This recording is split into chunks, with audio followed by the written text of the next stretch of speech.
کیا آپ کو معلوم ہے کہ فارسی ادب میں ایک شعر ایسا بھی ہے جس کا پہلا مصرع ایرانی شہزادے کا ہے اور دوسرا مصرع ایک ہندوستانی شہزادی نے لکھا ہے؟ بسم اللہ الرحمن الرحیم۔ السلام علیکم دوستو، آپ دیکھ رہے ہیں اردو سرائے اور میں ہوں ضیاء اللہ محسن۔ کہا جاتا ہے کہ جس زمانے میں ایران اور ہندوستان میں علم و ادب اپنے عروج پر تھا، ایسے وقت میں ایک ایرانی شہزادے نے ایک مصرع تخلیق کیا: در ابلق کسے کم دیداؤ موجود، یعنی ابلق کی موتی ایک ایسا سیاہ موتی جس پر سفید دھبے ہوں، کسی نے کم ہی دیکھا ہوتا ہے، مطلب کہ یہ نایاب ہوتا ہے۔ شہزادے نے یہ مصرع لکھا اور اس کے بعد ہر طرف منادی کرا دی کہ جو شاعر اس پر موزوں گرہ لگائے گا تو انعام کا حقدار بھی ہوگا۔ ایران سے لے کر ہندوستان تک تمام شعراء نے اس پر طبع آزمائی کی، لیکن کوئی مناسب گرہ نہیں لگا سکا، کیونکہ سبھی یہ کہہ رہے تھے کہ ایسا کون سا سفید موتی ہوگا جس کے اوپر سیاہ دھبے ہوں۔ چلتے چلتے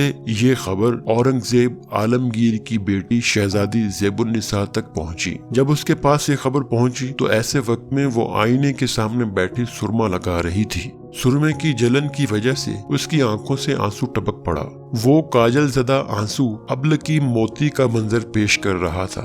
شہزادی زیب النساء نے فوراً گرہ لگائی: مگر اشک بتانے سرمائے آلود، یعنی مگر محبوبہ کے سرمگی آنکھوں سے ٹپکا آنسو ابلق کی موتی کی ہی طرح ہوتا ہے۔ ایرانی شہزادے کو جب اس کی خبر ہوئی تو وہ ملنے کی خواہش کا اظہار کرنے لگا۔ اس نے لکھ بھیجا: ترا اے مہجبی بے پردہ دیدن آرزو دارم، جمالت ہائے حسنت را سراپا آرزو دارم، یعنی اے مہجبی، تمہیں دیکھنے کی آرزو رکھتا ہوں، تمہارے لیے نیک خواہشات کی تمنا ہے۔ اب ذرا یہاں پہ مشرق کی تہذیب کو ملاحظہ کیجیے کہ محل میں پلنے والی شہزادی زیب النساء کس طرح اپنی پردہ نشینی کا اظہار کر رہی ہے۔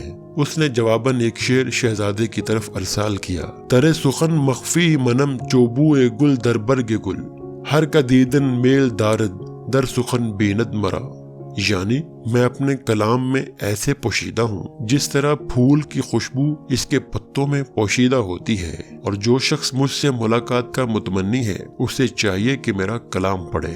دوستو، شہزادی زیب النساء مخفی، عالمہ اور حافظہ ہونے کے ساتھ ساتھ عربی اور فارسی ادب پر مکمل عبور رکھتی تھیں۔ 65 سال کی عمر میں ان کا انتقال ہوا۔ انہوں نے شادی نہیں کی تھی۔